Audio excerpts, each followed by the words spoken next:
sommes le jeudi 13 mai 2021. Mesdames, Mesdemoiselles et Messieurs, bonjour. Bienvenue à toutes et à tous sur votre matinale où la bonne ambiance règne, les bonnes informations et surtout l'humour, la musique et surtout aussi, je ne vais pas oublier, la culture occupe une place centrale dans cette émission, sans oublier les faits de société sur lesquels nous débattons et qui nous procurent quelques infos et quelques leçons. Bienvenue à chacun et à tous une fois encore. Installez-vous confortablement.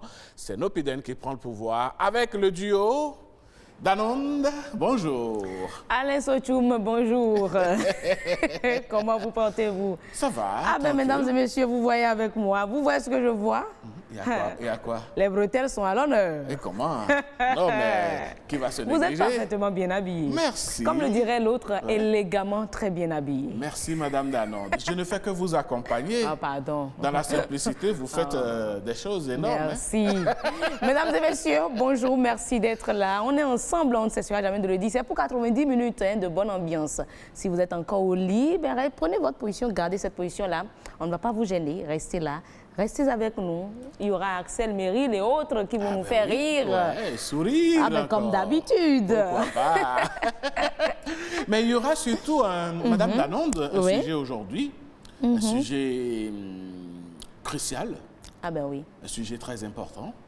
Très sérieux, c'est vrai qu'on aime bien s'amuser ici, mais... Mais ce jour, il y aura du sérieux. Du plus sérieux. Pas que les autres jours, il n'y avait pas du sérieux. Ah oui, mais là, il y aura du plus sérieux. Voilà, mesdames et messieurs, dans le plat de résistance ce matin, nous allons parler des fistules obstétricales. C'est une maladie qui fait rage, c'est une maladie qui isole, c'est une maladie qui, à la limite, déshumanise. Et nous avons envie donc ce matin d'en parler. Et s'il y a des gens dans la situation, pourquoi pas après cette émission, vous aurez beaucoup d'informations et pourquoi pas, peut-être, une possibilité de trouver une structure qui pourrait venir en aide à des personnes dans le cas actuellement. Tout à fait, tout à fait. Et on va en parler. Nous sommes là beaucoup plus pour sensibiliser, communiquer sur cette maladie-là.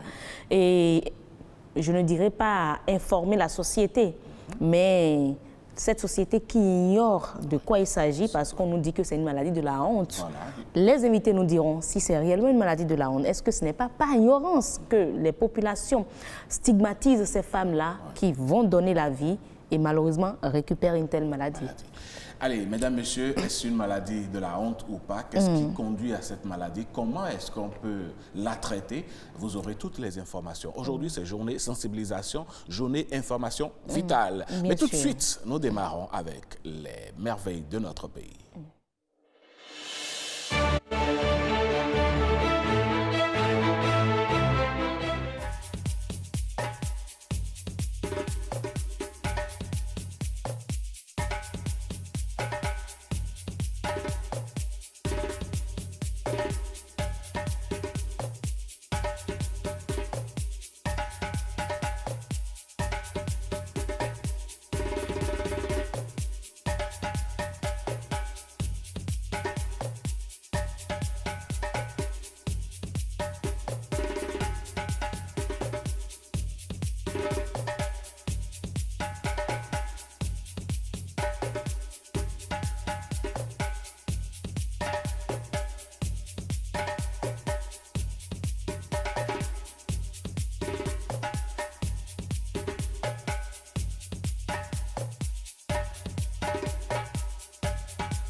Ça, à Penco, nous étions donc à Penco, la cité des pieds noirs, la cité où il fait bon vivre. En témoignent les images de ces gargotes et surtout de ces populations qui se donnent à cœur joie donc à de la bonne nourriture. Eh oui, de la très bonne nourriture. Nourriture. Alors, pardon, je sais. D'accord, je ne dis rien. Vous n'allez pas me rendre le coup de la dernière fois. Non. Ah bon, d'accord, je ne dis rien. C'est de la bonne nourriture, du tchokourou. Oui. Voilà. Très nourrissant en plus. N'est-ce pas? Et surtout, c'est chaud. Voilà, c'est en ville que vous avez l'habitude de mettre les trucs au frigo et tout ça. Non, là-bas, c'est bio, c'est naturel. On prend l'igname en même temps, on fait... voilà. On a vu avec de la vapeur. On sent que on va manger, vous avez vu Blé Photo? Où ça? C'est dedans. À Penco, là? Oui, j'ai vu toute des tranches que les gars sont en train de préparer. Ah ben oui, il y a du fromage, il y a tout ça.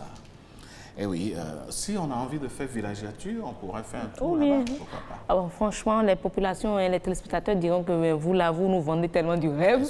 Chaque fois, vous faites villégiature, mais vous n'allez jamais nulle part. Mais attendez, quand on va en congé, est-ce qu'ils savent ce que nous on fait? Allez, Sochoumi, je sais ce que vous allez faire. Heureusement, vous n'êtes pas gentil. Non, en tout cas, je vais ramener les images. Mesdames, Messieurs, on va continuer dans cette bonne humeur. Oui.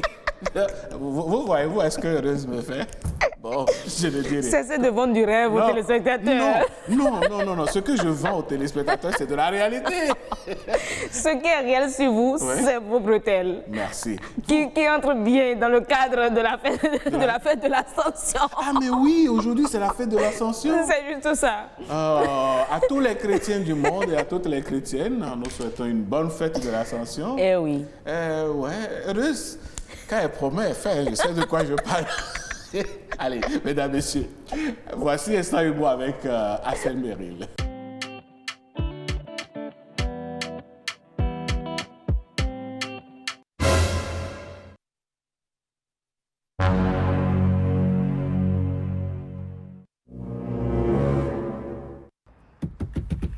Bonsoir madame. Eh, bonsoir. C'est la route de ton père ici. Oui. Vous voyez pas que vous dérangez la route? Attends, mon chéri, il est parti faire une petite arrive. Attends quoi? Comment vous pouvez garer une voiture qui n'a pas de marque à côté d'une voiture qui a une marque? Mais ça roule, hein? Madame, sortez du véhicule. C'est arrivé où? Ça devait aller où? Fais-moi ça. Ça, c'est les voitures qui ressemblent à des corbillards. Regarde comment c'est long. Vous déplacez les morts. Ce n'est pas possible. Madame, mettez-vous sur le côté là. Madame, je commence à prendre les plaques. Prends les plaques. Je dis, hein. Mon bébé va venir. Hé, madame, bébé de quoi? Nous aussi, on a des bébés. Vous avez votre bébé, mari. Parce que nous, on n'a pas de mari, avec Emi, hein. On en a aussi. Madame, vous voyez comment la voiture est vilaine. C'est comme ça, vous aussi, vous êtes vilaine. Et certainement, votre bébé aussi est vilain. C'est quoi son signe astrologique? Quel taureau? Ça doit être mouton. De Tabaski. Mouton de Tabaski. Élevé à côté de la rivière. Oui. Tu dis que quoi? Tu connais qui? Mais est-ce que nous, tu nous connais? Madame, commencez à pomper, sinon j'appelle la police. Faites vite. Pompez. Il va venir de Eh, s'il vient, il est qui? On est ici, on l'attend. Hey, attends, pourquoi tu te fatigues même? On n'a qu'à déplacer la voiture.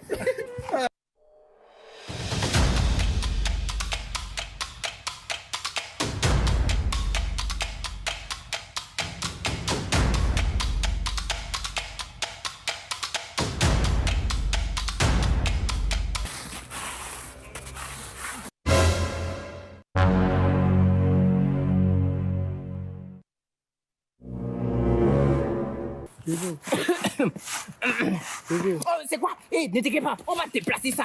Et son mari, s'il vient ici là, on va le taper. On va finir avec lui. Bon, mais c'est quoi? C'est quoi? C'est qui ça?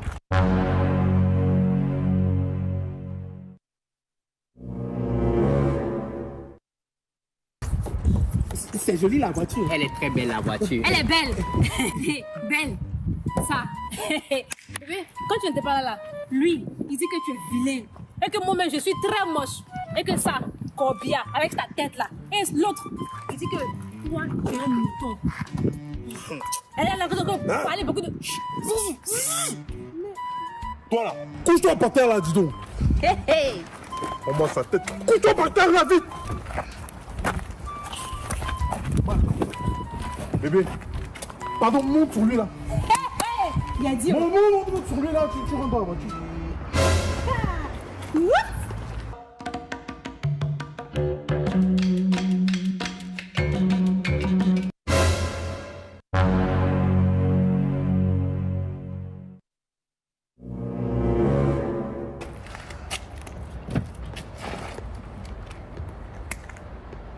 Que quoi?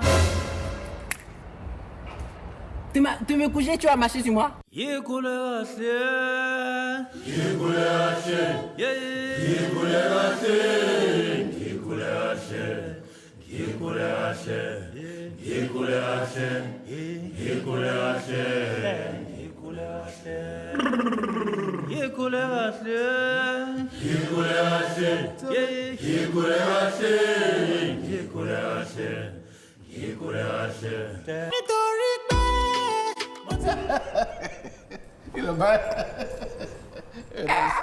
C'est pas un gars qu'ils sont garçons. Ils ont trouvé des moutons élevés à côté de rivières. Ils ont trouvé des corbillards, des véhicules sans marque, garés devant véhicules à marque. Voilà, c'est eux qui ont des voitures de marque et de bonne marque. C'est eux qui insultent les autres citoyens. Non mais franchement, là, quoi. quand ils ont trouvé garçon, comme la Non, le monsieur a exagéré. Serge Cassi, John Gray a trouvé garçon. Garçon, vraiment. Non, franchement, ils ont exagéré. Non, le monsieur aussi, il a exagéré. Non, le monsieur n'a pas exagéré. Non, mais avec ce poids. Non, attendez. Mais il veut briser les côtes du jeune. Écoutez, ils ont cherché. Moi, je n'approuve à 100%, je n'approuve pas à 100%, mais vous savez, il y a des citoyens, il y a des Béninois, il y a des gens dans ce monde, dans ce pays, dans cette ville, c'est-à-dire qu'ils regardent les autres de haut. N'est-ce pas? Ouais, vous n'êtes personne, quoi. Vous n'êtes rien pour peu qu'ils aillent à se candidat acheter une teuf. Et puis, ou bien une voiture 3e ou 10e main. Bon, c'est eux, quoi. Dans le quartier, plus personne n'a la paix. N'est-ce pas? C'est des gens comme les Hasselberry, les Jojo, là. Les Jojo, là. Donc, il faut parfois des correcteurs comme ça pour leur rappeler c'est que ça. la vie, là, c'est ça. chacun a son destin. Chacun est heureux à sa façon. Mais moi, oui. Ah, oui. Le gars, il a regardé. En fait, c'était la fille qui marchait sur le dos de l'autre et puis il riait. Il a vu qu'à ce niveau-là, c'est un danger. Le grand l'attendait. Allez. Tu vas marcher sur moi, c'est ça? Il n'avait pas le choix. S'il pouvait appeler la police, ça aurait été une bonne solution pour lui. Il n'avait pas cette occasion-là. Impossible, quoi. Allez, on s'est bien marré. Merci à nos deux amis. Vous voyez, c'est une bonne collaboration entre deux artistes béninois. Effectivement. Ça, il ne faut pas le perdre de vue. Oui. Hasselberry et Jojo, le comédien. Ouais, oui. Ce sont deux Béninois. Qui font la fierté de notre pays. De notre pays, en Europe. On les salue, on leur dit vraiment merci. Merci les gars, continuez comme ça et ne baissez jamais les bras. Et surtout, faites attention à ne plus faire la différence entre des marques, des voitures. Ils en ont eu pour leur compte, ils ne vont plus reprendre. Ça, c'est clair. Allez, nous sommes jeudi, mesdames, messieurs, et vous savez que dans la matinée du jeudi, nous ouvrons donc la fenêtre sur l'international et ce matin, nous voudrions vous offrir une exclusivité, une musique, un clip qui est sorti il y a juste quelques jours, une collaboration entre l'immense groupe Magic System et le non moins plus grand, Fally Ipupa, dans le titre Molo Molo. Voici le clip du jour.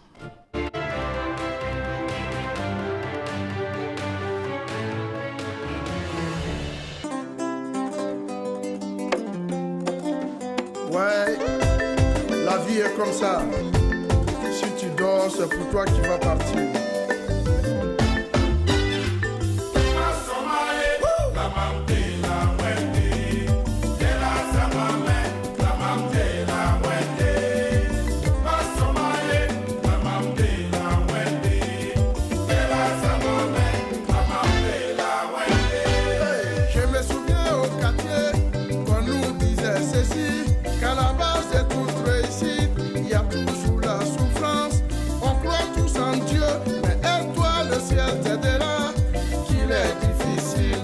Quelqu'un qui est assis. Alors pourquoi c'est toi qui pleures tous les jours? Ah oui, oh, lève-toi et va te chercher. Molo molo, ça va aller, oh eh. C'est Dieu qui est fort, c'est pas gâté, oh eh.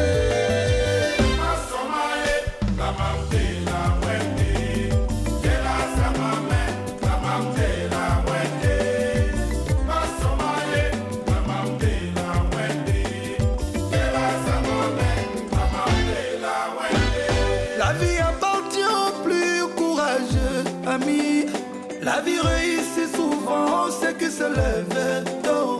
Mon ami et mon cousin, oh ma fille, mon bébé, mon talent de dada, maman, télé mon kene koluka. Travail, la chance seule ne suffit pas. Yango bito tolala, kate tolala ka, akubino kolala, tolapambe, akubino molamuka, mabukana, kebo kosimate. On va faire comment? On est en fête. Eh, c'est clair, c'est la chanson quand même. Hein? Et puis quoi, c'est une belle chanson d'espoir. Bien sûr. Parce que, quel que soit Alpha, ça ira. Ça va toujours, tant qu'on vit. Ah ouais. Il y a l'espoir. Ça, c'est clair. C'était la Molo Molo avec Magic System. Oui, et Fally Ipupa. Ouais, très belle musique, une musique que nous vous recommandons d'ailleurs. C'est d'ailleurs une recommandation qui fait qu'on vous l'offre comme ça, voilà. Pour se redonner de l'espoir, parce que parfois on se dit, où est-ce que Dieu il est pour que tout ça arrive? On a l'impression de ne pas trouver. Mais il n'est jamais loin, hein. C'est juste que ce que vous demandez, ce n'est pas encore l'heure. N'est-ce pas? Que vous l'obtenez. C'est vous qui avez raison. Est-ce que nous allons obtenir tout de suite, c'est bel et bien, de grandes et bonnes informations à travers le thème de ce matin que nous allons redécouvrir ou enfin que nous allons aborder juste après ceci.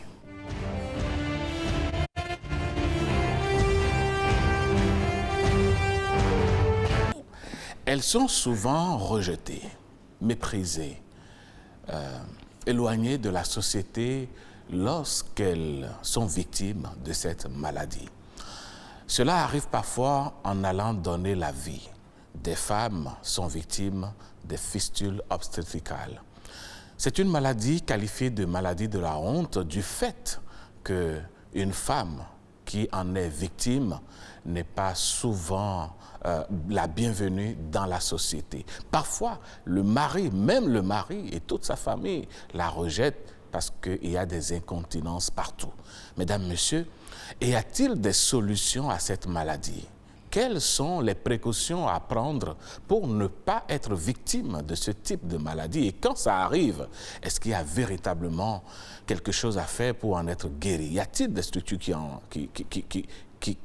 qui prennent la chose en charge dans notre pays? Nous allons en parler dans cette émission ce matin avec des invités déjà présents sur ce plateau que Heureuse Danonde va se faire plaisir de vous présenter. Eh oui, tout à fait. Nous avons sur ce plateau Madame Punanmi Dokotoko. Merci d'être là. Bonjour. Vous êtes la coordonnatrice du projet Zéro Fistule Obstétricale au Bénin. Est-ce qu'on a déjà zéro fistule? On va en parler tout à l'heure. En face de vous, nous avons le professeur Josué Avakoujo, médecin urologue. Merci d'être là pour ça. D'ailleurs, on ne vous présente plus, hein, c'est votre plateau, nos Pindel. Merci d'être là. Bonjour madame, bonjour monsieur, bonjour téléspectateurs.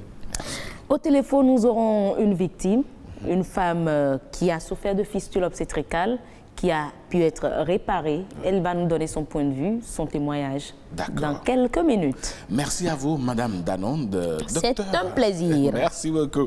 Docteur Avakoujo, nous allons commencer par essayer une définition de ce que l'on appelle, ou bien de ce qu'on entend par les fistules obstétricales. Merci beaucoup. En définition, nous pouvons expliquer que la fistule obstétricale, il y a d'abord deux mots dedans. Il y a fistule et obstétricale. L'obstétricale veut dire à rapport à tout ce qui concerne l'accouchement. Donc, c'est une communication anormale entre la vessie et le sexe féminin, ou bien entre le rectum et le sexe féminin, le vagin en l'occurrence, à l'issue d'un accouchement laborieux. Donc, le concept d'accouchement est important pour avoir le caractère obstétrical. Sinon, il y a des fistules dans d'autres contextes. OK. D'accord. OK. Donc là, nous parlons précisément des fistules issues d'un accouchement difficile. D'accord. Ben, Madame Dokotoko, dites-nous, au Bénin, est-ce qu'on est déjà à 0 cas de fistule obstétricale? Non. Bonjour madame. Oui. On n'est pas encore à 0 cas de fistule obstétricale, mais on espère d'ici 2030, avec le projet de la Fondation Claudine Talon Zéro Fistule Obstétricale au Bénin, on espère y arriver. Y arriver, mais quels sont les chiffres aujourd'hui? Est-ce qu'on peut avoir des données? Vous êtes de la coordonnatrice depuis, je crois, 2017. Jusqu'à aujourd'hui, vous avez mené des études. Qu'en est-il? Quelles sont les données qu'on peut avoir, des chiffres au Bénin de femmes vivant avec des fistules obstétricales. La Fondation s'est investie dans la lutte contre la fistule obstétricale en 2017. Et je peux vous dire que d'avril 2018 à avril 2021, nous avons pu dépister 533 cas de fistule obstétricale au Bénin.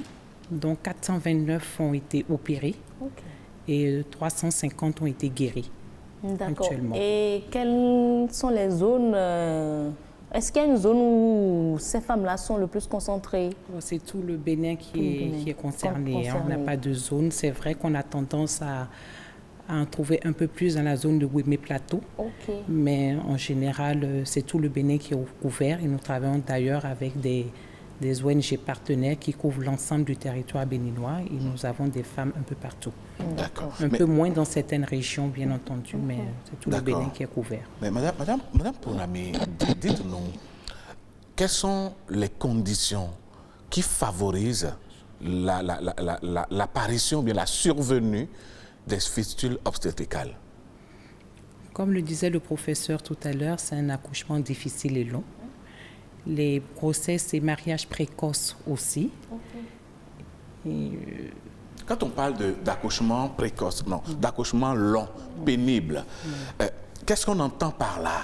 D'habitude, généralement, quand la femme va à l'hôpital, la femme enceinte va à l'hôpital 1 heure, 2 heures, parfois pour certaines, c'est quelques minutes, mais pour d'autres, ça prend du temps. Alors, quel est le laps du temps qui caractérise l'accouchement difficile dont vous parlez?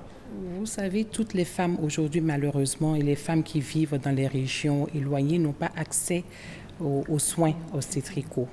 N'ont pas accès et n'arrivent pas à faire les consultations prénatales. Donc, beaucoup de femmes accouchent à la maison, comme on dit, dans les cases. Et c'est souvent dû à des accouchements qui sont pratiqués à la maison, ou la femme qui rentre en travail et qui reste 2, 3, 4 jours à la maison avant finalement d'aller au centre hospitalier. Ou du fait que Pardon? Est-ce que ces femmes-là vous expliquent les raisons pour lesquelles elles restent à la maison durant tout ce temps avant de... En général, c'est faute de moyens. En général, le mari n'est pas là. On doit attendre la belle-mère peut-être qui doit venir l'assister, qui est au champ. C'est la belle-mère qui a l'habitude de procéder aux accouchements. Sa grand-mère a toujours accouché dans la case. C'est comme ça, c'est dans la case qu'il ne faut pas accoucher. Il y a à l'hôpital, il y a la matrone, etc. Donc ces femmes ne vont pas très vite à l'hôpital et malheureusement, quand elles y arrivent, c'est un peu trop tard. En général, elles perdent l'enfant. Et ensuite, elles ont la fistule obstétricale. Dites-nous, Madame Doko Toko, vous qui êtes coordonnatrice de ce projet, du projet Zéro Fistule Obstétricale au Bénin, dites-nous, est-ce qu'il vous est arrivé déjà d'aller personnellement au contact de femmes, de victimes de cette maladie, dans leur environnement même? Comment est-ce que cela se passe? Comment vivent-elles la chose? Bien sûr, nous sommes tout le temps en contact de ces femmes-là, puisque pour les dépister, il faut aller vers elles. Vers elles, ok. Donc, il nous arrive au cours des formations que nous faisons, des formations de relais communautaires. Les relais communautaires, comme vous le savez, qui sont les premiers répondants face aux populations. Quand nous faisons à travers le Bénin ces formations, il nous arrive qu'on nous dise il y a telle femme qui est dans tel hameau et nous allons donc les visiter. Elles le vivent très mal. Vous imaginez une femme qui est tout le temps en couche, qui perd de manière incontrôlée les urines et ou les selles, qui doit supporter le rejet de sa famille, le rejet de sa communauté. Elles le vivent très mal, ça n'a pas besoin de le dire, elles le vivent très mal. Mais professeur, est-ce que le mal a toujours existé? Parce que les matrones et autres, c'est pas aujourd'hui on entend parler de ça, mais on n'entendait pas parler de fistule obstétricale. Si le mal a toujours existé, j'en veux pour témoignage les découvertes sur les momies égyptiennes. Donc, est-ce que si les momies emportent, ça veut dire que ce n'est pas d'aujourd'hui. Et les premières techniques chirurgicales qui ont été développées en la matière l'ont été chez les esclaves noirs aux États-Unis. Donc, pour vous dire que cela a traversé les générations. Et dans les papyrus, on disait que celle qui a mouillé va mourir mouillée. Parce qu'à l'époque, il n'y avait pas de technique chirurgicale pour réparer. Voilà, donc, c'était une malédiction. Voilà, donc c'est une vieille maladie qui existait depuis. Les momies égyptiennes en sont les témoignages. Maintenant, chez nous, il faut dire que la Fondation Pauline Talon avec ses partenaires, ont mis cela en lumière. C'est vrai que nous avons la coordonnatrice ici, mais voilà, on ne fait pas une émission pour la Fondation Claudine. Si on peut limiter. Voilà. On n'est pas là pour communiquer. Non, on va faire. Attendez, docteur. On va y aller. Il faut qu'on clarifie. On n'est pas là pour faire une communication pour la Fondation Claudine Talon. Si nous, on le fait, on va se faire taper sur les doigts. Autant le dire directement. Après, on va organiser une émission pour la Fondation Claudine Talon pour communiquer réellement sur ses activités. Mais elle aura eu le temps de passer à la DRP d'abord. D'accord. Voilà, c'est important. Une chose importante, parce que les pays où la lutte a réussi, c'est les pays où les premières dames ont pris le lead. OK. Le Niger, le Tchad. Au Tchad, il y a une grande fondation et premières dames. Donc, quand le politique prend cela à cœur, cela marche. Pourquoi cela marche quand c'est le politique qui prend ça à cœur? Ça veut dire qu'eux, ils ont la possibilité d'avoir beaucoup d'argent. C'est comme avoir les routes. Quand le politique veut les routes, ça marche. Sinon, si vous et moi, nous prenons des graviers dans le quartier, on fera quoi? Donc, quand le politique marche, il sait mobiliser les ressources et il sait mettre l'accent des agents de santé, tout le monde. Quand le ministre vient dans une région, le préfet accompagne la mairie et le politique a les moyens, les ressources d'État pour gérer ça. Vous voyez le paludisme, il y a beaucoup de projets aujourd'hui. Les premiers financements ont été mobilisés grâce au FUNIAP. Le FUNIAP qui est le Fonds national de on a d'ailleurs fait des émissions avec eux. Donc c'est les politiques qui nous ont...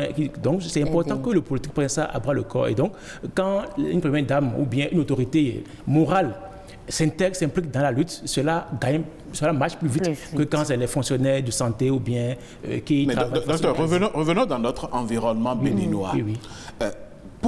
Qu'est-ce qui explique le fait que ces femmes-là soient rejetées par leur propre famille, par le mari qui l'a enceinté, et puis elle va faire l'enfant. Ça fait plaisir que ce soit un homme qui pose la question. Non, moi j'aimerais savoir quels sont les facteurs sociologiques qui militent ou bien qui causent ce comportement de la société vis-à-vis de la victime. Oui, je voudrais quand même rendre grâce, rendre témoignage aux hommes qui ont compris. C'est l'ignorance, au fait. C'est l'ignorance parce que dans beaucoup de communautés, on pense que c'est parce qu'elle a été infidèle que l'accouchement s'est mal déroulé. Ah oui. Et donc, comme elle a été fidèle, le témoignage, c'est donc cet accouchement qui s'est pas passé. Donc, le mari se sent donc... Dans la tête du mari, il se dit, mais si elle n'avait pas triché, elle n'aurait pas eu un accouchement difficile. Voilà. Et comme elle a la communauté qui l'accompagne dans cette pensée, ses parents elle-même, lui-même, la communauté religieuse, et on va trouver quelqu'un qui va expliquer, c'est ça. Effectivement, qu'on l'a vu quelque part, salut comme ça, elle a souri à quelqu'un, marché, elle a fait ci, fait ça. Et donc, le mari est dans cette logique-là que c'est une malédiction. Mais ceux qui ont compris, nous avons heureusement eu des cas où les maris accompagnent leur épouse au CNHU, à Oumel, pour les assister dans l'opération, parce qu'ils savent que... Un instant, je n'ai pas compris, des maris qui amenaient leurs femmes... À l'hôpital. À Cotonou ici? Oui, à Cotonou. Donc le mal aussi est présent à Cotonou ici. Des femmes qui souffrent de fistules à Cotonou? Absolument, et même des recadres. Parce que quand on dit grossesse, madame l'a dit, une grossesse... Il y a un accouchement qui dure, ça peut arriver à n'importe qui. Nous avons connu des cas où c'est l'embouteillage juste qui a créé le problème. Effectivement. Ou bien la route qui est dégradée, qui fait que la femme qui doit venir n'est pas venue à temps. Ou bien, comme on a dit, le mari qui doit accompagner n'est pas là. Mais le chauffeur n'est pas venu tôt. Donc, il y a beaucoup de situations, raisons. Je prends un cas simple. Vous habitez à Calavi ou bien à Kassato, et votre clinique de référence est à Sémin. Non, à Sémin. Votre gynécologue préféré est à Sémin. Vous voulez quitter Kassato pour aller accoucher à Sémin. Ça dépend à quelle heure vous quittez. Sinon, vous pouvez rester dans l'embouteillage. Même si vous quittez à 6 heures, c'est que vous êtes déjà dans l'embouteillage. Il n'y a rien à faire. Donc, parfois, il y a des pays d'État qui font que cela peut arriver facilement, même en pleine ville. Raison pour laquelle des médecins, des gynécologues demandent à la femme, il faut voir dans ton environ quel hôpital. Absolument. Voilà, et tout le plan d'accouchement doit être fait en conséquence. Voilà. Mais Madame Dokotoko, aujourd'hui, ces femmes avec qui vous travaillez, qui souffrent de la maladie, quelle est leur tranche d'âge? Est-ce qu'on peut faire un lien? On va voir avec le médecin tout à l'heure, mais pour vous qui êtes sur le terrain, quelle est leur tranche d'âge? Les femmes qui sont concernées, c'est de tout âge. Nous avons des femmes qu'on a eues des premières à 13 ans, grossesse précoce, et nous avons eu des femmes qui ont traîné la maladie 40 ans, 45 ans, qui ont 70 ans. Donc, en réalité, il n'y a pas d'âge pour la chose. Il n'y a pas d'âge, tout le monde est... Mais s'il n'y a pas d'âge... De tranche d'âge précise, nous allons dire, c'est que les femmes qui sont concernées de tel âge. La femme qui a très jeune eu la maladie ou qui a eu la maladie à son dernier accouchement à 45 ans et qui a traité la maladie 20, 25, 30 ans, 40 ans pour certaines. Mais Wow. C'est toute une vie, en fait. 30-40 ans. Oui, il y a des femmes. À être en couche. Tout à fait. On a eu des cas où des femmes qui ont traîné la maladie pendant 40 ans. Je vois que ça fait partie des raisons pour lesquelles les gens pensent que c'est une malédiction. Oui, ou l'enfant qui est né de l'accouchement, là, c'est l'enfant qui a amené son maman à l'hôpital. À l'hôpital. L'enfant a eu le temps de grandir, de devenir adulte et de soigner maintenant. J'ai appris que ça se guérit par la radio ou par la télévision grâce à vos émissions comme celle que vous faites là. Et donc, c'est cet enfant qui a amené sa maman à l'hôpital. Mais docteur Avakoudio, avant de parler de la réparation, puisqu'il n'y a pas une tranche d'âge définie qui pourrait être victime de la chose, est-ce qu'il existe des situations, mais des conditions, des choses à faire, des précautions à prendre pour ne pas en souffrir? La première précaution, c'est de marier les filles quand elles sont en âge de se marier.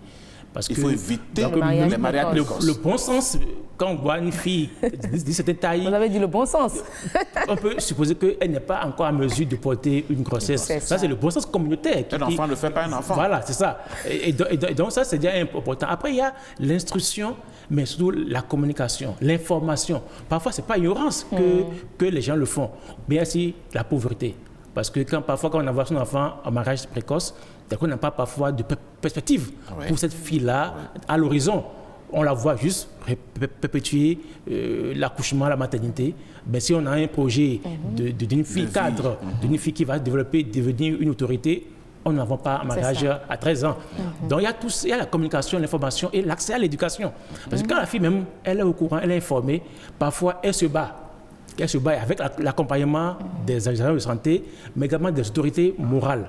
Si le pasteur du coin, si le chef religieux, le chef vaudou, l'imam est informé et qu'il prend la chose à cœur, il informe sa communauté pour dire « Ah, dans chez nous, c'est comme la bataille contre l'excision des femmes. Pour cette bataille-là, là où cela a marché, c'est parce que la communauté a été impliquée. A compris l'importance de l'interdit.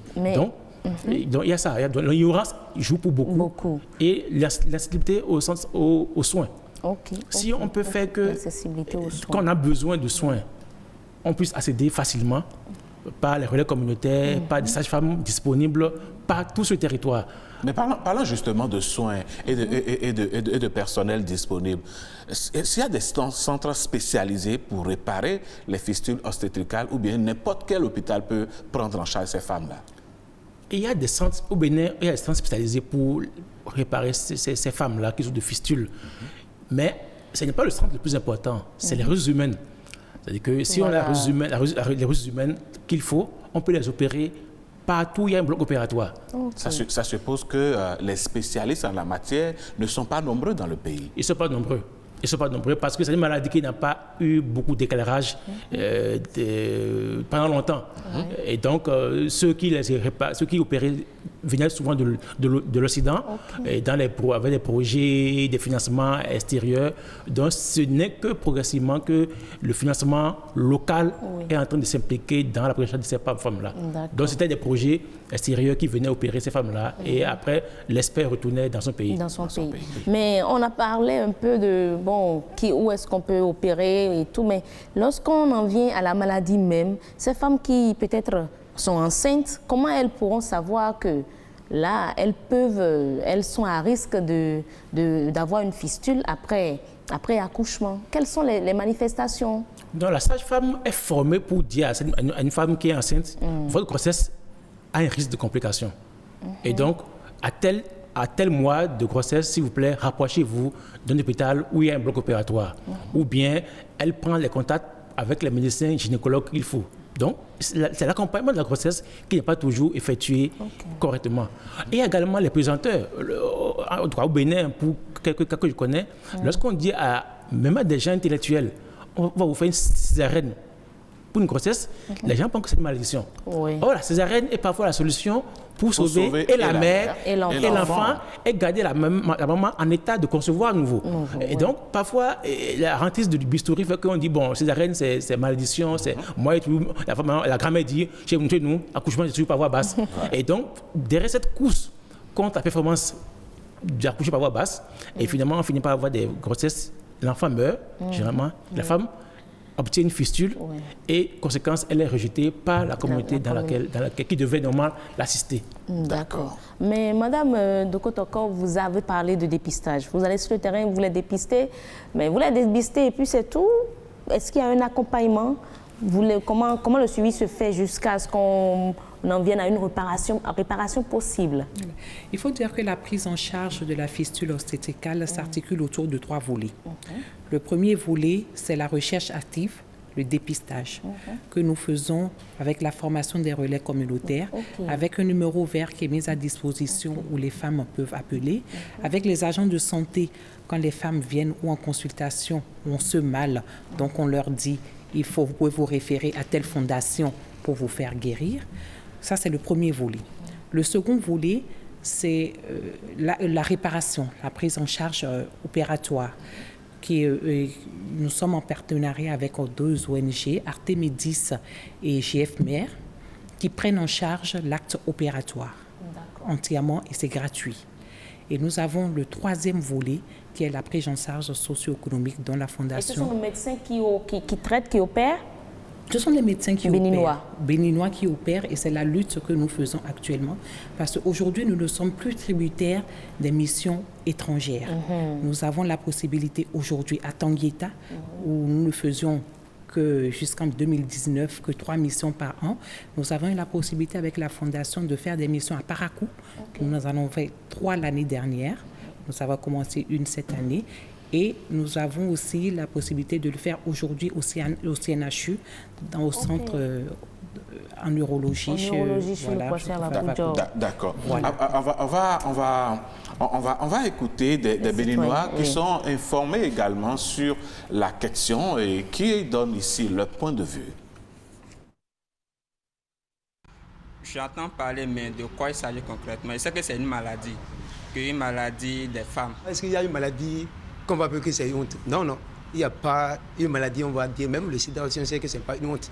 Lorsque tu souffres de sida, on sait qu'il y a un calmant, on sait qu'il y a un médicament pour ça. Bon. Mais s'il n'y a pas un médicament concret, on sait que oui, ça peut être guéri. Donc cette maladie aussi peut être guérie. Ce n'est pas une honte.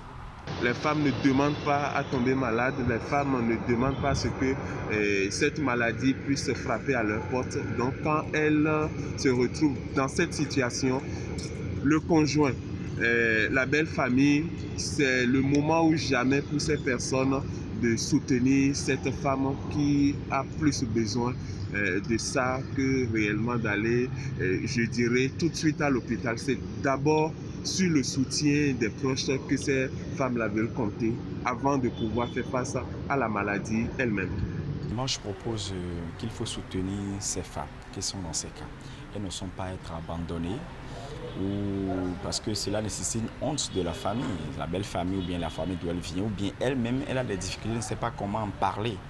Donc moi, je dis, qui est malade, en parle. Si cette dernière est mariée, ou elle a un conjoint, ou les parents doivent quand même mettre les conditions nécessaires, favorables, pour l'aider quand même à se faire guérir de cette maladie.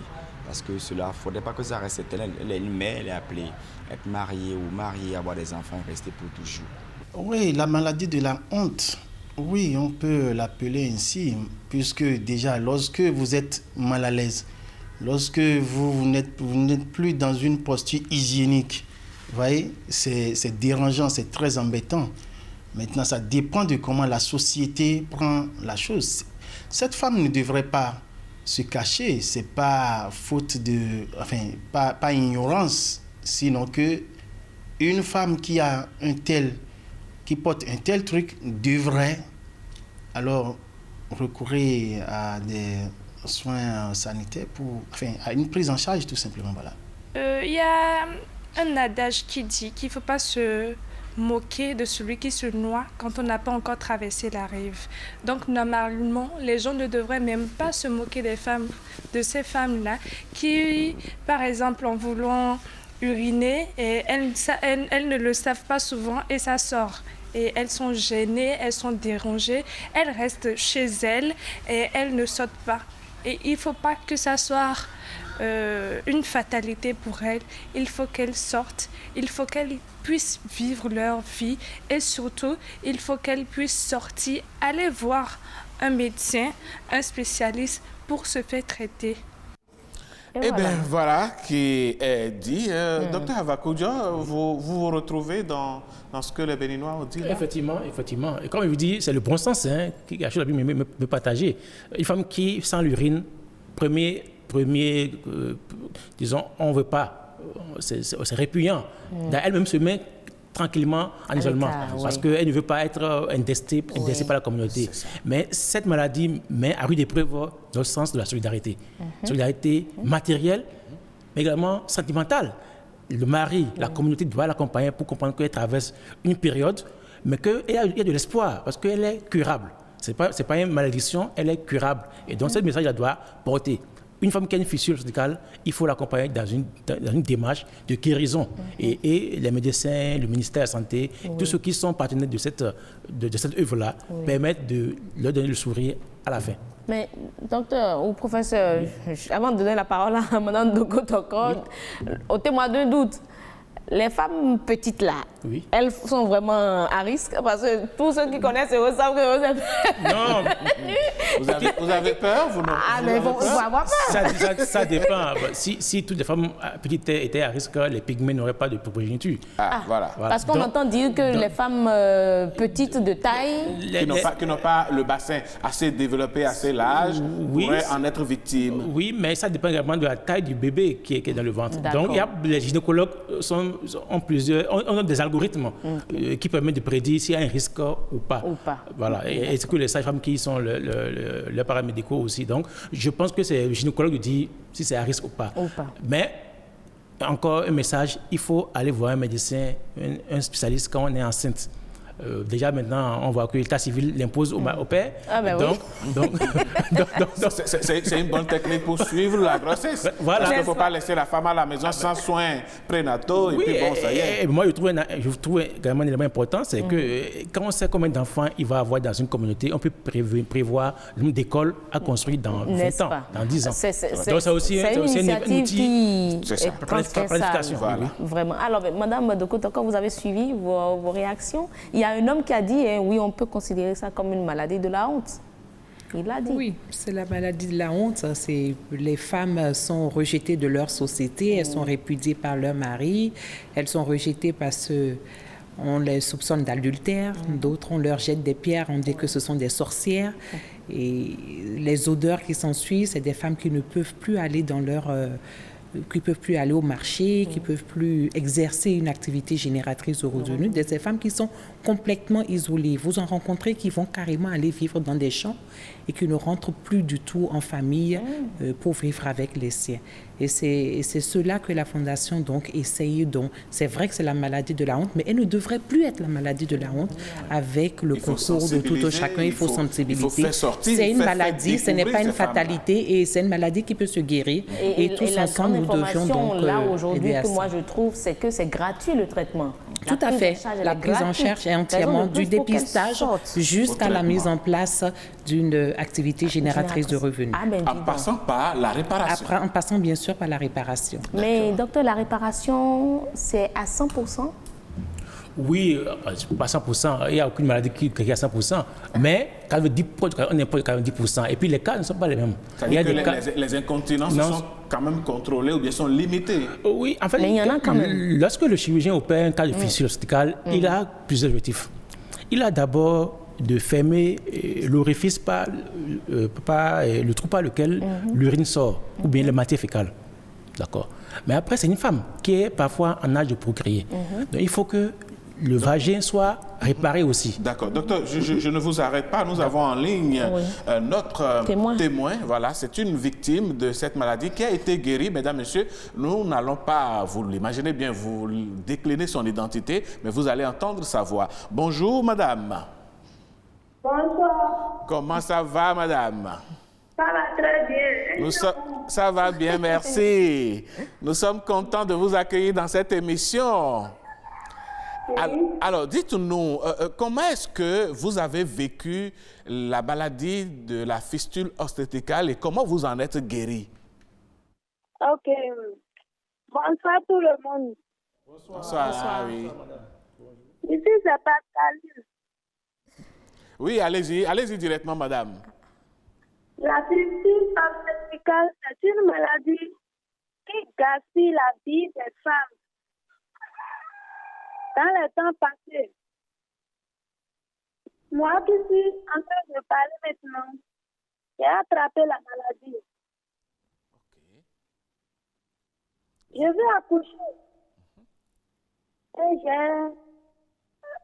je suis en travail comme les mamans, les belles-mères sont à la maison. Elles disent, j'attends un peu. Le premier jour, le deuxième, jusqu'à j'ai fait 6 jours à la maison. Vous avez fait 6 jours à la maison? Oui. Pendant que vous étiez déjà en travail? Oui. Seigneur. Bon, on était parti à l'hôpital. Les sages-femmes aussi ne sont pas bien de nous. On est resté là pendant 4 jours encore. Les sages-femmes vous ont encore laissé pour 4 jours après que vous soyez venu à l'hôpital? Oui. Mais pour quelle raison les sages-femmes dans l'hôpital vous ont laissé encore pendant 4 jours? Moi, je ne sais pas, ils me disent, le corps n'est pas ouvert, on est là pendant 4 jours. Donc, au final, vous avez fait 10 jours de travail? Oui. Seigneur. Alors. Le 11e jour, on était parti dans une grande hôpital à Faubert. Et j'ai accouché par césarienne. Oui. Après 2 semaines, j'ai pas eu de semaine à l'hôpital de Faubert là. Au retour à la maison, j'ai constaté que je coule de l'eau, mais ce n'est pas l'eau seule. Pendant 3 semaines comme ça, j'ai constaté que c'est l'urine qui sort. Quand je ne sais pas si je vais uriner. Si je sors debout comme ça là, oui. Ça coule très. Donc en fait, vous n'arrivez plus à contrôler donc la miction et tout le reste. C'est ça. Je ne peux pas uriner. Je ne sens pas urine après la sortie de l'urine. Mais après ça, quand vous avez constaté, quelle a été la suite? Comment est-ce que vous avez été découverte et prise en charge, traitée et guérie? Je suis retournée à l'hôpital de Faubert. Là où on m'a fait l'opération. Oui. Et j'ai rencontré une sage-femme. Et il m'a envoyé chez un grand frère qui est à Faubert là. On l'appelle le grand frère Christophe Bancolé. OK. C'est lui qui m'a envoyé chez les mamans de la Fondation Claudine Talon. C'est comme ça que vous avez découvert la Fondation Claudine Talon. C'est ça. Et c'est la fondation qui a commencé donc par porter les soins dont vous aviez besoin. C'est ça. Et on était allé à l'hôpital de Cotonou là-bas. D'accord. Et on nous a fait des dépistages. Et ils ont vu que j'ai attrapé la maladie. C'est ça. C'est vrai que la communication est hachée, mais bon, on essaie de vous suivre. Mais dites-nous, sur tout le processus, est-ce que vous avez eu à dépenser depuis que la Fondation vous a prise en charge? Non. On nous a fait l'opération et je suis guérie. Je n'ai pas payé l'argent de la nourriture, je mange à ma faim, je mange correctement. 3 fois par jour. Bravo. Alors ça veut dire qu'aujourd'hui, cette maladie a disparu. Je prends la bouillie, plus d'accord, appétit, je pense que je veux. D'accord, nous sommes heureux pour vous, mais... On va voir si l'alimentation contribue à la préparation. Mais dites-nous, madame, oui. Au moment où vous souffriez de cette maladie, quelle a été la réaction de votre mari et de votre famille? Je pleure tous les jours, Les gens disent que c'est la maladie des sorcières. Et je pleure tous les jours. Je ne peux pas sortir, je ne peux pas aller au marché, je ne peux pas aller au champ, je ne peux pas sortir. Vous avez géré ça pendant combien de temps? J'ai vécu la maladie pendant 7 mois comme ça. Wow. Eh bien, et je demande au Dieu de prendre ma vie. Parce que je suis fatiguée de la maladie. La maladie, c'est très grave même. Ben, disons merci au Seigneur qui a fait que vous avez pu rencontrer la fondation et aujourd'hui vous êtes guéri. Alors si vous avez un mot, juste un dernier mot à dire aux femmes qui... Après la guérison, oui. on nous a appris les métiers. Vous avez appris un métier? Couture, oui. pelage. Donc aujourd'hui vous travaillez. Des savons. Aujourd'hui vous travaillez. Vous faites quel travail dans tout ça? Moi je fais tissage. Ok, d'accord. Allez.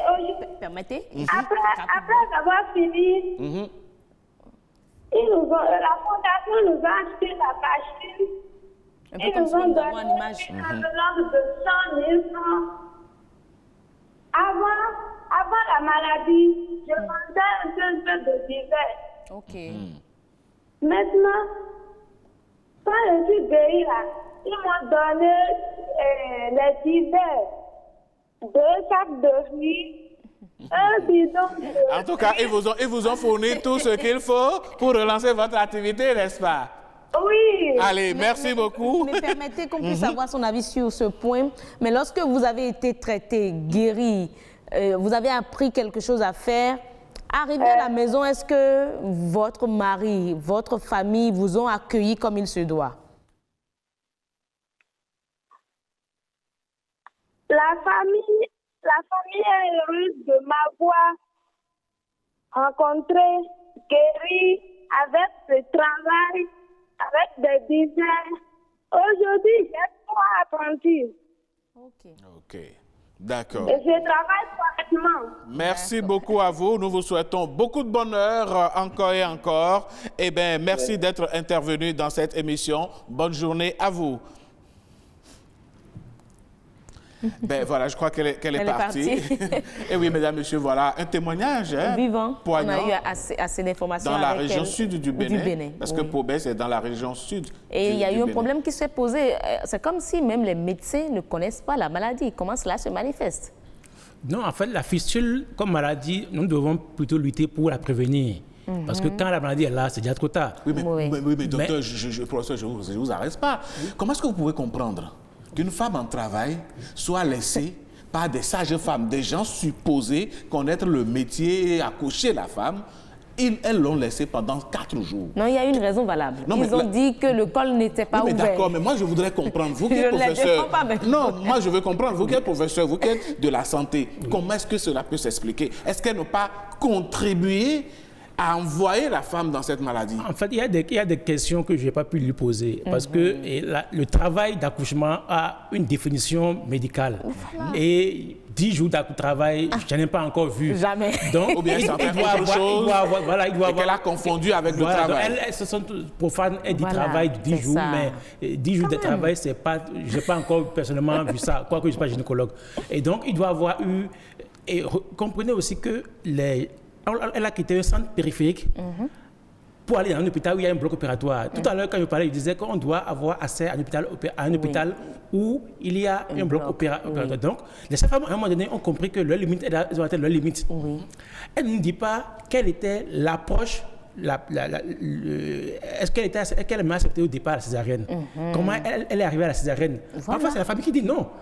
Parfois, peut-être que les sages-femmes m'ont dit, bon, on va t'envoyer, on va te référer En hôpital supérieur, on dit non. On dit aux gens, allez au Sénat-CHU, ils mettent la main sur la tête. Comme si c'est. Mais je n'ai pas compris, la césarienne, normalement, est-ce que ça doit contribuer à avoir encore de fistules? Non, la fistule est liée au fait qu'une partie de l'utérus et de la vessie n'a pas eu du sang pendant un temps donné. D'accord. Parce que le bébé qui veut sortir est coincé et donc le sang n'arrive pas, ne circule plus. Donc cette partie du corps est morte. Oui. Et donc quand le bébé sort, cette partie va tomber et donc l'urine va commencer à sortir par ce trou-là. Donc c'est comme si on a étranglé la partie là pendant un temps et donc cette partie n'est pas vitalisée.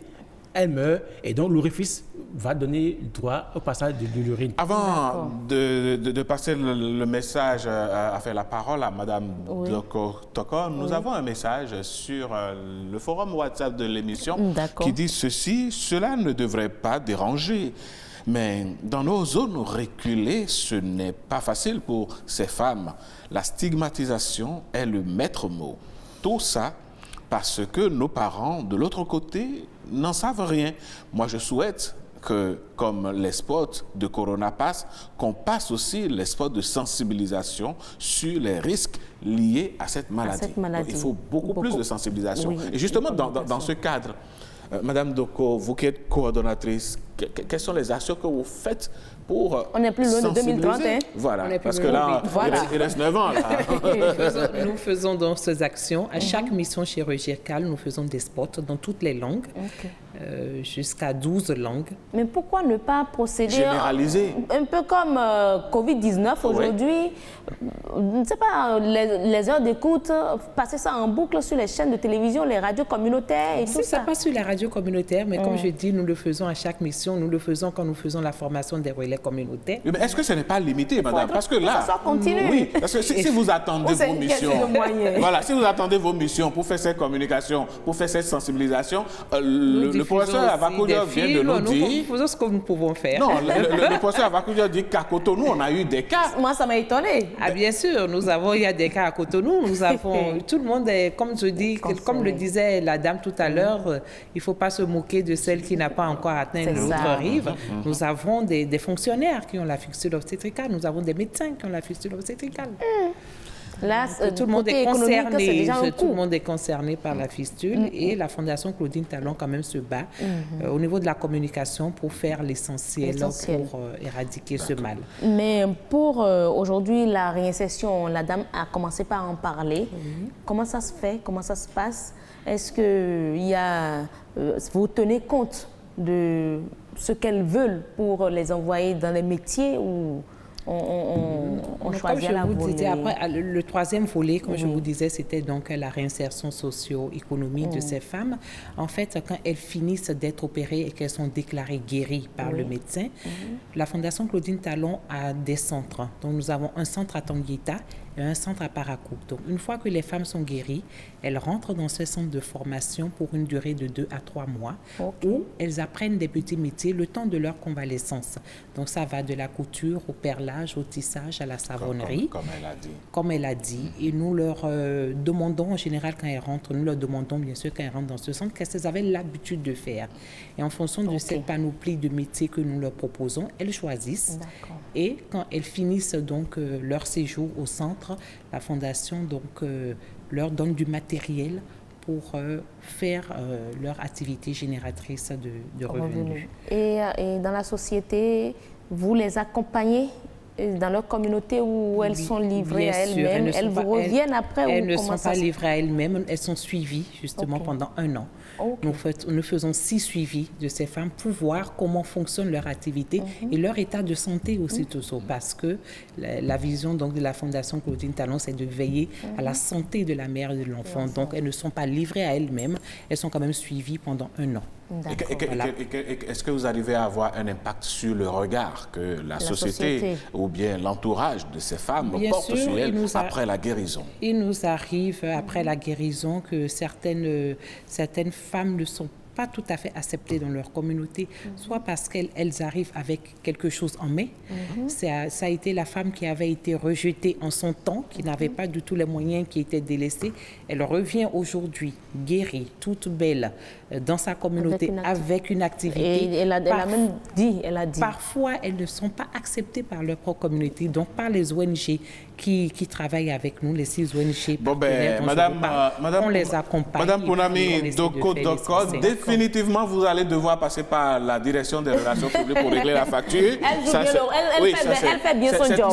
Il n'y a plus rien à faire, parce que là, moi, je ne voudrais pas qu'on touche à mon maigre salaire. Non, nous sommes dans une œuvre sociale actuellement. Vous devez contribuer d'ailleurs. Vous deviez être notre porte-voix. En tout cas. Donc, professeur Avakoudia, dites-nous, si vous devriez donner des conseils pour clôturer ce débat, que diriez-vous? Je dirais qu'il y a de l'espoir aux femmes qui souffrent de ce mal. Je voudrais dire que l'éducation doit aller dans tous les hameaux. Parce qu'une femme qui est instruite, éduquée, sait comment s'occuper de sa propre santé. Et cela rentre dans le programme des soins de santé de la reproduction. Je pense que ce volet de la santé de la reproduction, si elle est enseignée, si elle est enseignée dans les écoles primaires, dans les ateliers de couture, de maçonnerie, je pense qu'on va avoir moins de problèmes. Parce qu'une femme qui connaît sa santé, son corps, elle sait comment on gère une grossesse, et c'est les soins qu'elle doit avoir pendant une grossesse, aura moins de cas de fistule dans nos communautés. Madame Pounami Doko, si vous devriez... Doko. Doko. D'accord, autant pour moi. Si vous devriez conclure, que diriez-vous? Je dirais que la fistule obstétricale n'est pas une maladie, n'est pas une fatalité, excusez-moi. La fistule obstétricale n'est pas une fatalité, c'est une maladie et qu'elle se guérit. Donc je demanderai à tout le monde, à toutes les femmes qui sont dans leur hameau de sortir, à toutes les personnes qui connaissent des gens qui ont cette maladie, de se rapprocher de la Fondation Claudine Talon. Elles vont quitter leur village pour venir de se rapprocher dans cette descente de santé, de se rapprocher des ONG partenaires que nous avons dans leur communauté. Madame Pounami, puisque vous avez promis de passer à la DRP, vous donnez le numéro vous-même. Allez-y. D'accord. Non, vous avez pris l'engagement de passer à la DRP. Je vais veiller à ça. Sinon, je vais rencontrer la première dame pour me plaindre. Nous avons une prochaine mission de fistule obstétricale le 17 mai prochain au service du professeur Avakoudia, donc lundi prochain. Donc, toute personne connaissant une personne qui souffre de ce mal, merci donc de composer le 69 59 88 88. Voilà. 69 59 88 88. C'est un numéro gratuit. Gratuit. Allez, mesdames, messieurs, quand vous allez appeler, merci à la réalisation. Ton dynamisme. Eh bien, voilà, il est avec nous. Voilà. Timothée, merci beaucoup. De toutes les façons, on va apporter le justificatif de la facture ici. C'est important. Allez, mesdames, quand vous avez ce mal, quand vous vous sentez mal dans votre peau, quand suite à l'accouchement il y a un problème, vous savez désormais ce qu'il faut faire. La fistule obstétricale, c'est une maladie comme toute autre maladie. Si les gens vous rejettent, ce n'est pas un problème. Aujourd'hui, il y a une solution. Vous pouvez revenir dans votre famille requinquée, différente de celle que vous aviez été hier, et puis, pourquoi pas... Avec même un travail en main. Avec un travail en main, oui, pourquoi pas. Ah oui. Allez. Vous sortez du cadre du chômage, quoi. Ah, voilà, aussi simple que ça. Merci, mesdames, messieurs. Nous, on prend une petite pause. Il le faut vous transpirer à la limite. Bon, d'accord, allez. On est à vos ordres. On prend la pause, on revient.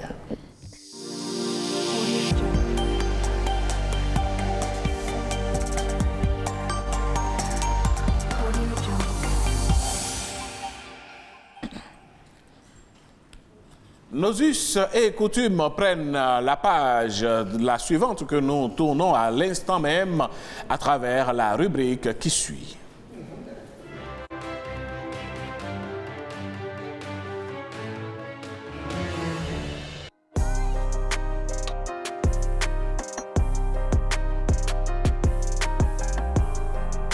Ceux qui sont arrivés après des morts-nés, il faut faire une cérémonie spéciale. Maintenant, pour marquer cela, il y a un petit hôtel qui est fabriqué et qui est béni par le représentant de l'ethnie. Souvent, c'est une petite poterie dans laquelle on met des ingrédients. Et maintenant, On emmène ça sur le sol et on enterre avec des incantations et en appelant en somme la bénédiction de Dieu sur l'enfant.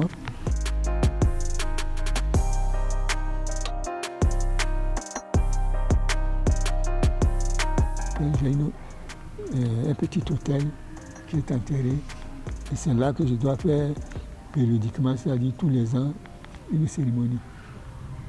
Alors, le rite consiste à tuer une poule noire. Maintenant, c'est une poule blanche.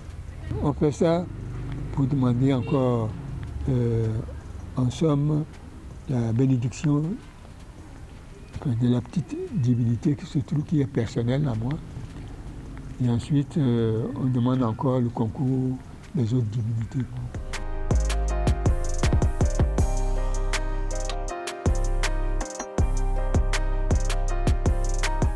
Généralement, on dit que ces enfants qui arrivent après des morts nés, il faut les vendre à d'autres ethnies pour que ces enfants-là restent.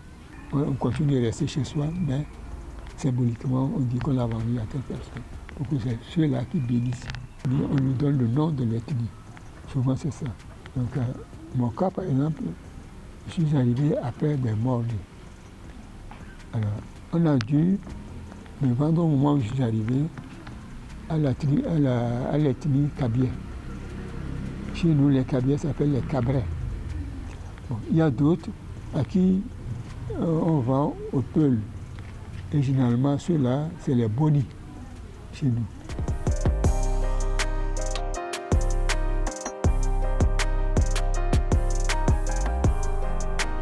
On ne doit pas les confier, par exemple, à des oncles. Il doit rester au sein de la famille. Ou bien, on dit, bon, on peut la confier, mais il y a certaines choses qu'on ne doit pas lui faire. Par exemple, des injures graves ou des choses comme ça. Ça peut arriver que l'enfant soit en colère d'une façon difficile à expliquer, ou bien soit souvent malade, fait la consultation. C'est à ce moment-là qu'il se révèle qu'il y a eu des choses, enfin, il y a eu infraction à des interdits. Et maintenant, on essaie de réparer cela.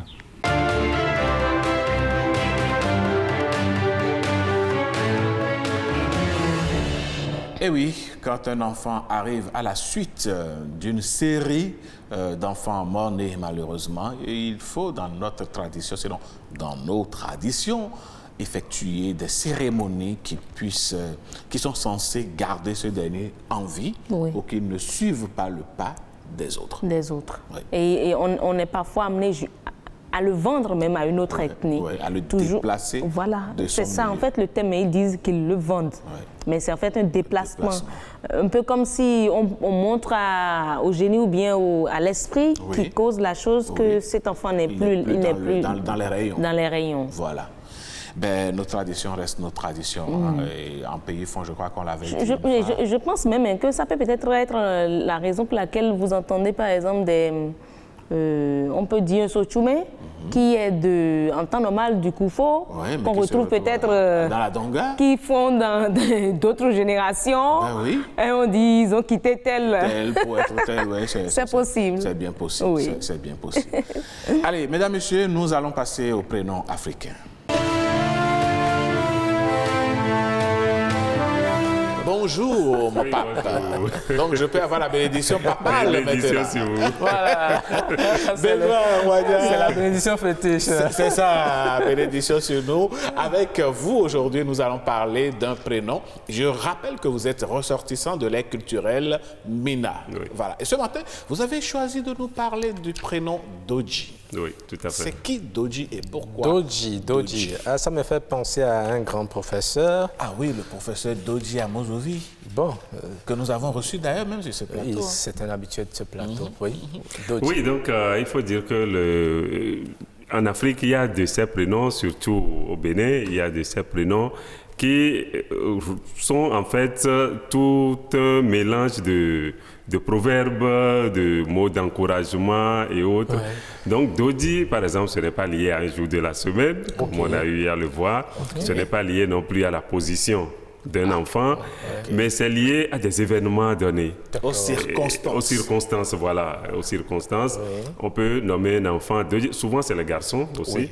On peut nommer un enfant Dodi parce que le parent ou les parents se disent peut-être qu'on a cherché un garçon et parce qu'on a persévéré, on a fini par avoir ce garçon-là.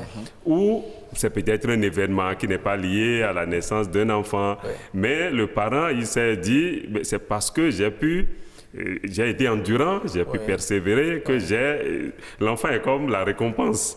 Donc, on profite pour marquer l'événement. Chaque fois que cet enfant, on l'appelle, on dit Dodi, on se rappelle qu'effectivement, en son temps, il y avait eu telle circonstance et c'est parce que j'ai été endurant que j'ai pu m'en sortir. Donc, c'est en fait un tout. Quand on dit Dodi, pour dire le tout, on pouvait dire Dodi, Gamele.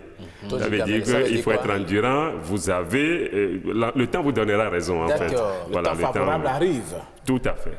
Tout à fait. Voilà mais dites-nous... Donc, c'est Dodi Gamele. Oui. Bon, en Éve, par exemple, on peut nommer un enfant, au lieu de l'appeler Dodi, on peut l'appeler Gameli. Quand on dit Gameli, vous pensez que ça a commencé par Dodi avant de venir à Gameli. Ou si vous avez Dodi, c'est que vous savez que quand on a dit Dodi tout court, c'est que Gameli est quelque part quand même. Est-ce qu'on peut associer à la suite un Gameli à Maoulé, par exemple?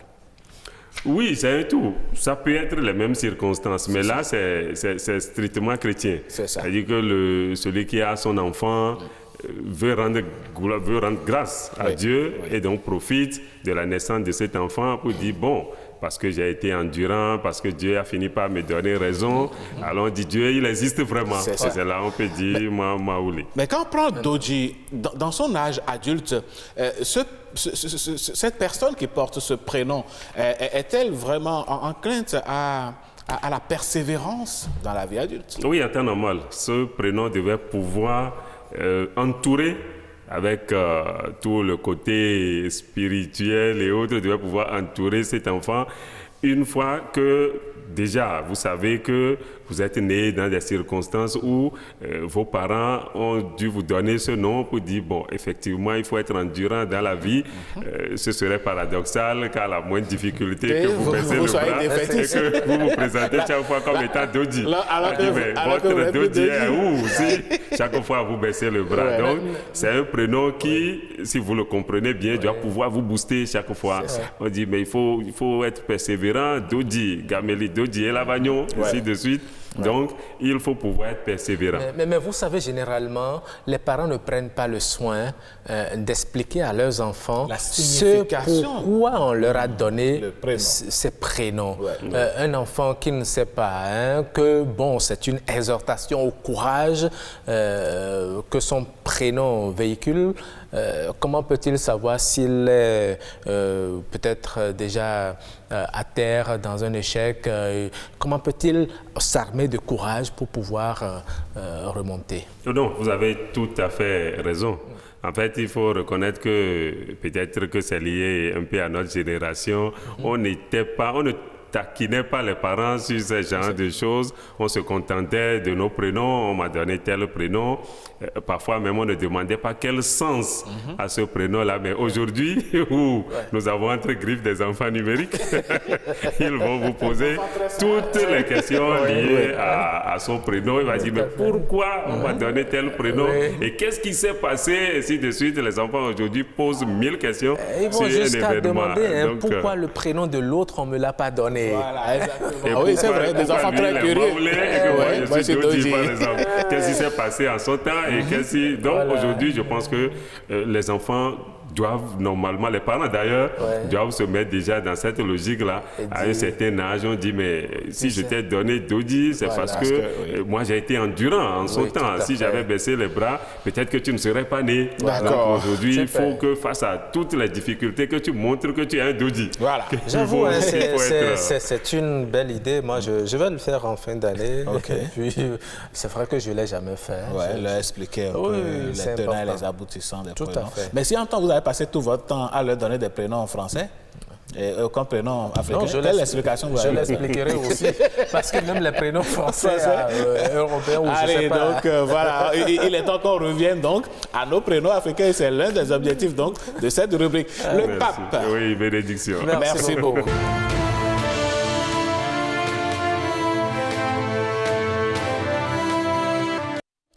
Après le prénom africain, mesdames, messieurs, c'est bel et bien la capture de ce jour. Bien, oui. On va la découvrir hein, après ce jingle. D'accord.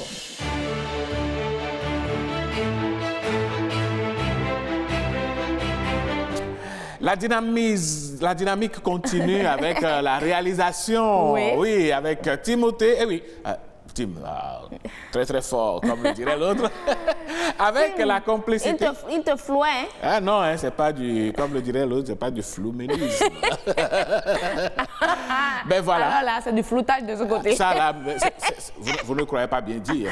Ça, vous les laissez ensemble tous deux. Elle joue à la grande sœur. Je regarde le bébé, je rigole. Elle joue à la grande sœur. Elle a badigeonné, c'est du lait, hein? Oui, c'est du lait en poudre. Oui. Lait pour bébé. Parce que regardez un peu derrière le bras de la grande petite sœur.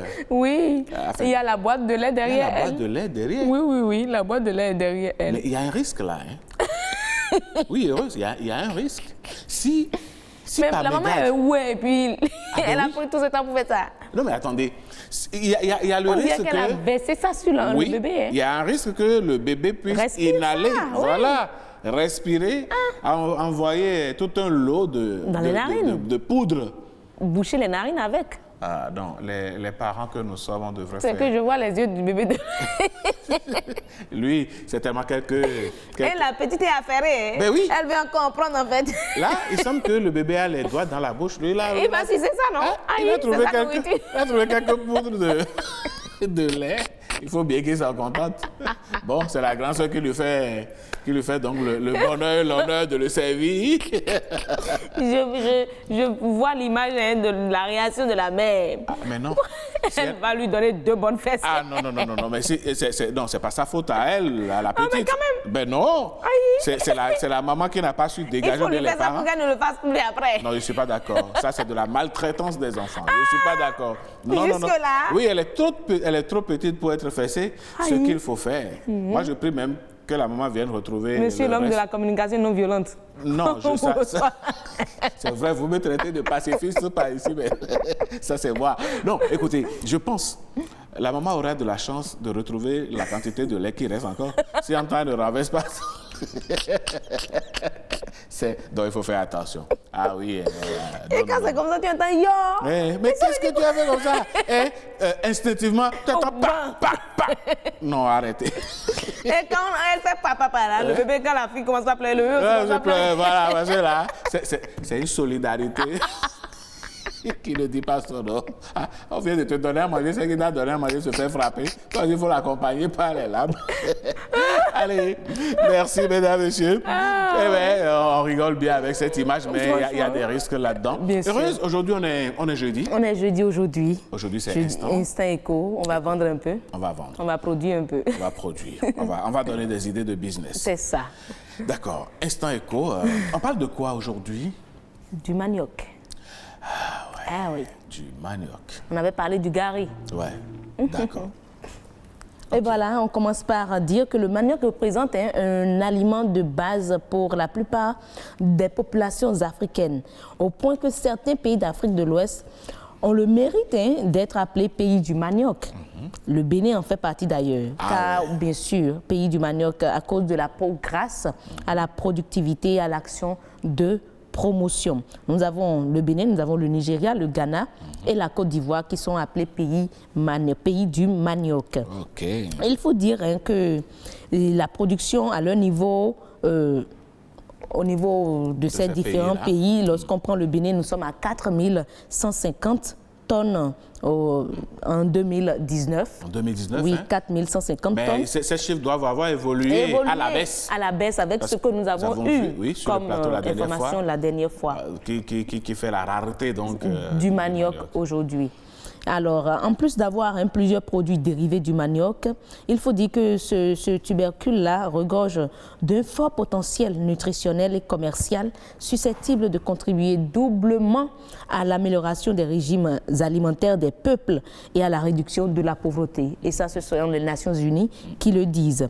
Et notons alors que notre continent aurait totalisé à lui seul plus de la moitié de la production mondiale, soit 155 000 du manioc, 155 962 tonnes de manioc contre 277 000, voilà, 955 tonnes en 2017. On comprend alors la place qu'occupe le manioc dans les habitudes alimentaires de l'Afrique subsaharienne et même au Bénin au regard de ces chiffres et comment il peut participer à équilibrer les tendances socio-économiques de ses habitants. Mais en ville, ici, c'est rare d'avoir du manioc dans les assiettes. Ah oui, c'est rare. Mais il y a quand même de ces vendeuses-là. Oui, il y a des bonnes dames qui en importent, qui en importent des villages, qui ramènent et qui font la cuisine. Voilà, la cuisine, qui font bouillir le manioc.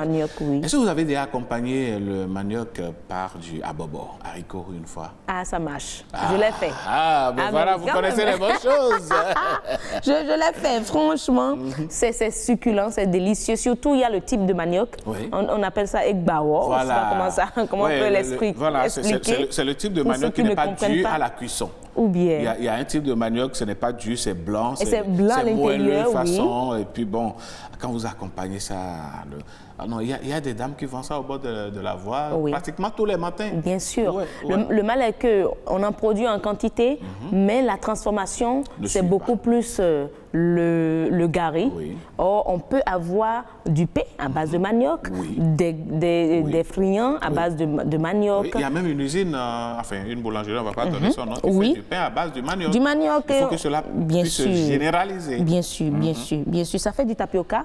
Ah oui. Ça fait un peu de tout, mais aujourd'hui, il faut investir dans la transformation. La production, on en a parlé. Il faut que aujourd'hui les coopératives qui sont dans du gari s'allient avec les producteurs pour qu'ils délaissent, je ne vais pas dire qu'ils délaissent, mais qu'ils réservent une part de leur terre à la production du manioc. Parce que le coton seul ne suffira pas à nourrir tout le pays. Mais voilà quelques informations que nous avons pu apporter à nos téléspectateurs. Merci à vous. C'est moi. Vous nous donnez des idées si on a quelques hectares quelque part. Ah oui, c'est une filière porteuse. Oui, mesdames, messieurs, il faut penser à ça. Il faut mettre du manioc, surtout quand on sait que c'est un peu cher. Et, par ces temps qui courent, ça pourrait faire une bonne affaire, un business. Allez, l'autre chose que nous allons faire, ce n'est pas du business, mais c'est de la bonne ambiance. Mais avant de retrouver nos ambianceurs, je sais que vous aimez danser. Mais on va s'amuser encore un peu avec Ansel Meryl. Allez, voici Instant Humour. Oui.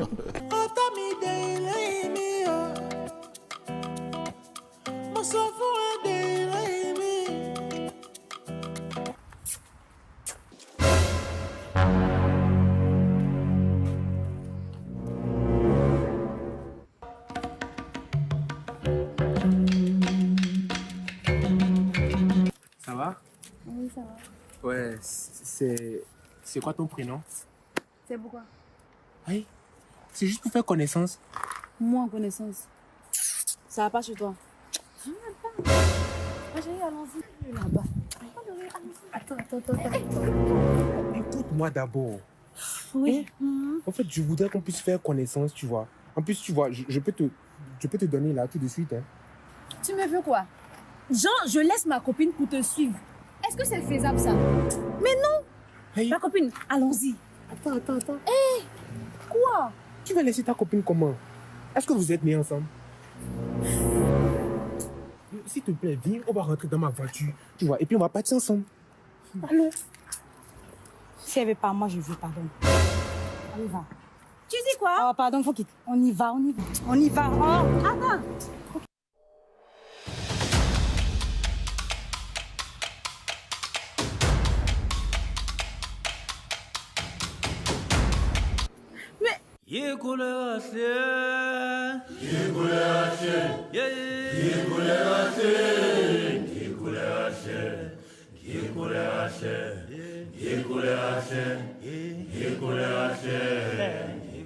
Si tu veux, je veux aussi. Je veux.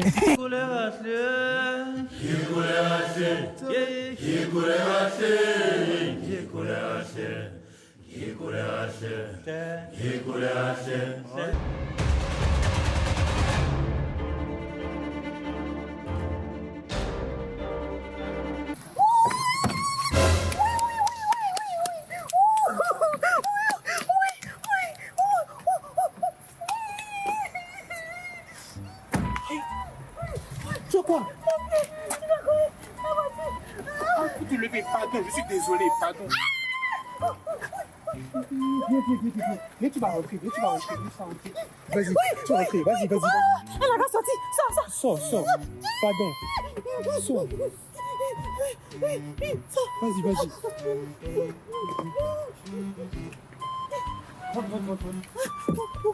Doucement, hein. C'est bon? L'argent? Donne. Vas-y, prends. Voilà. Ok, je suis désolé. Je vais l'amener à l'hôpital. On va prendre soin d'elle, tu vois. On va s'appeler, hein. Tu comprends? Hein? Ok. Ça va? Oui. Tu vas mieux? Ça va? Ok, vas-y. Oui. Et du coup, on va à l'hôpital. On va à l'hôpital, non? Ou bien on va chez moi? Oui, chez toi. Chez moi? Oui. Ok, on y va.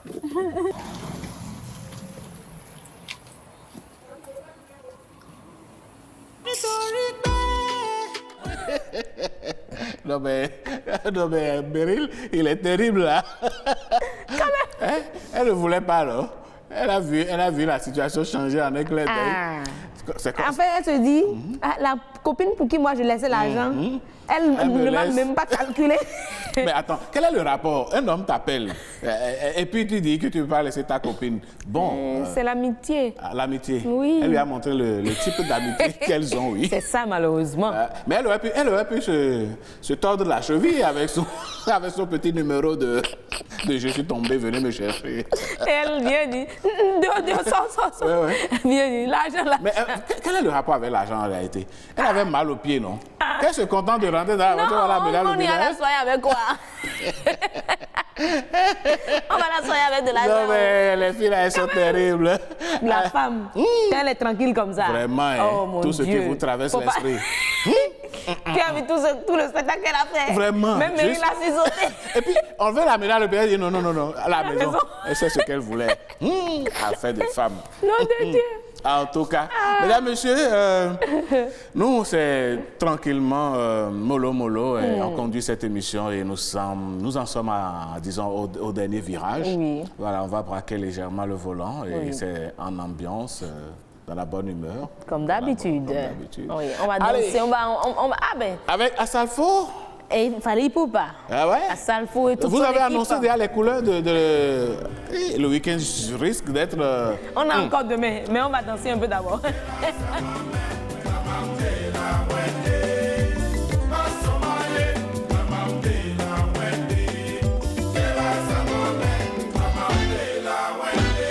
La vie appartient aux plus courageux, amis. La vie réussit souvent, c'est que se lève tôt. Mon ami et mon cousin, oh ma soeur, mon bébé, mon talent de dada, maman, télé mon kene koluka. Travail, la chance de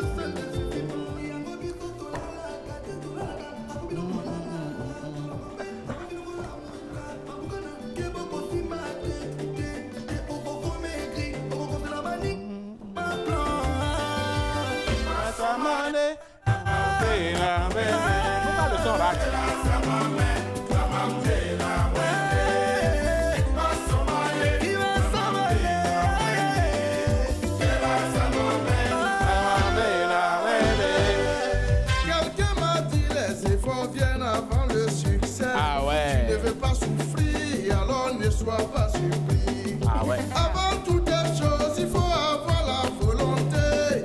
Malgré les obstacles, tu dois rester déterminé. Pourquoi tu te lèves tous les jours? Abrio, lève-toi et va te chercher. Ouais, ça va aller, oh, ouais.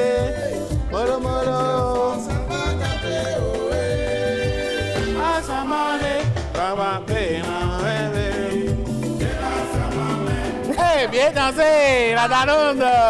Et comment? Bravo. Hey.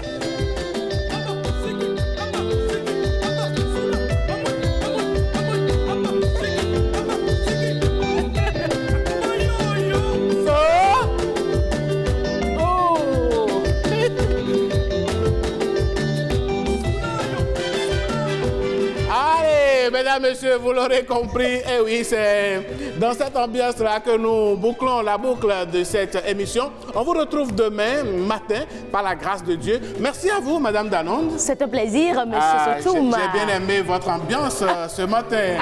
Allez. On sent les week-ends là. Ouais. On est Vous voyez ça? Allez, Mesdames, Messieurs, bonne suite de journée à vous et à demain.